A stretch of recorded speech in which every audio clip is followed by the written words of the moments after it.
Est-ce que j'ai ou pas un canal carpien? Petite astuce. Mais alors, qu'est-ce que c'est un canal carpien?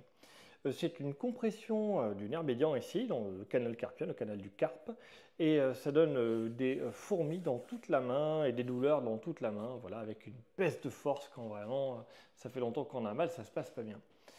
Donc il y a des trucs un petit peu simples hein, pour identifier si oui ou non on a ce problème-là. Donc déjà va voir ton médecin si tu n'es pas sûr, mais tu peux quand même avoir quelques idées avec des tests simples. Dis-toi que le canal carpien est comprimé ici, le nerf médian va être comprimé ici. Donc il suffit simplement de serrer, je serre, et j'attends à ce niveau-là. Là où tu as tous les plis de. Tu as les plis ici, là. Ici, là. Tu appuies et tu attends 45 secondes à peu près. 40 secondes. C'est le temps que le sang fasse, entre guillemets, pour simplifier, un tour dans ton organisme. Alors c'est faux, c'est pour simplifier. Mais tu vois, j'ai des fourmis qui commencent à apparaître. Ah, un signe sur deux. 3, un signe sur 3. Je mélange un petit peu comme ça. Alors il y a plein de tests. Hein. Moi je te montre ceux que moi j'aime bien. Voilà. Ceux qui sont utiles pour savoir si oui ou non c'est comprimé. Parce que le nerf va être hypersensible ici. Et si tu le comprimes un tout petit peu plus, tu vas de suite avoir des fourmis. Il va te dire ah, je manque d'oxygène, renvoie-moi de l'oxygène, redonne-moi de l'espace. Parce que là en fait j'enlève l'espace. Les artères sont plus compliantes que les nerfs, donc il n'envoie plus d'oxygène aux nerfs qui dit de l'oxygène s'il te plaît, arrête de serrer. Donc le deuxième test, c'est simple, je vais faire ça. Là, je vais plier ici comme ça. Et en pliant, pareil, ça va mettre une contrainte sur le canal carpien, sur le nerf médian. Et j'ai des fourmis qui vont apparaître en moins de 40 secondes. Toujours pareil. Et donc, deuxième test positif. Je bouge un peu ma main là pour faire revenir le sang. C'est pas tout à fait vrai, mais voilà, ça aille un petit peu mieux. Une fois que c'est passé, troisième test. Et le fais pas trop fort parce que tu vas faire des bonds si vraiment tu as un problème. On va taper comme ça dans le nerf. Touk, touk, touk, ici, tu vois. Comme si tu tapais dans des billes. Tac, tac, tac. Et là, tu vas prendre une sacrée décharge électrique qui va remonter. Eh oui, le nerf écrasé, il est écrasé.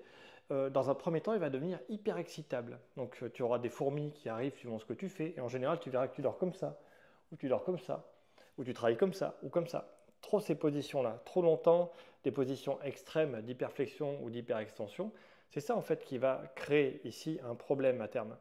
La main de finesse, elle est ici, tu vois, et la main de force, elle est là. Mais jamais en hyperextension totale. Souvent, c'est des gens qui dorment comme ça qui ont mal.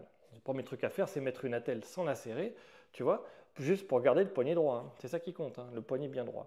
Et après, c'est identifier, ça c'est l'astuce, tu vois, identifier dans ta vie de tous les jours ce que tu fais, où tu es en hyperflexion ou en hyperextension. Voilà. Et déjà, rien que si tu évites ça, ça va aller mieux. Ah, souvent, tu vois, on décrit que les gens qui se font opérer, une chance sur deux que ça revienne. Mais en fait, c'est une chance sur deux qui ne modifient pas leur activité quotidienne. Et ne modifiant pas leur activité quotidienne, eh bien, ils continuent à mettre de la pression. Et forcément, ici, là, le truc qui est à l'intérieur, moi j'appelle ça un précipité de synovie, eh bien, ça va revenir. Parce que c'est l'absence de circulation de liquide qui va créer ici une stagnation des différentes choses et le mucus va s'accumuler. Peut-être trop complexe. Enfin bon, voilà, tu serres, t'attends, tu mets une pression, t'attends, un petit coup à l'intérieur, le nerf va être hyper excitable. Ah si, c'est ça que je voulais dire, pardon. C'est que si tu attends longtemps, que tu as des fourmis depuis très longtemps, c'est là que tu commenceras à avoir des douleurs et après des pertes de force et des pertes de sensibilité. Là, c'est parce que ton nerf subit des pressions depuis très très très longtemps. Hein. Donc c'est avant ça qu'il faut aller consulter ton médecin. Hein. Tu vois, dès que tu commences à avoir des fourmis dans les mains, tu fais ouh, c'est le moment de se dire il y a peut-être mon nerf qui souffre quelque part sur le trajet entre le cou jusque là. Et peut-être que aller voir mon médecin, peut-être que l'électromyogramme, c'est pas trop mal, tu vois. Question à se poser. Bon voilà, c'était les conseils du jour.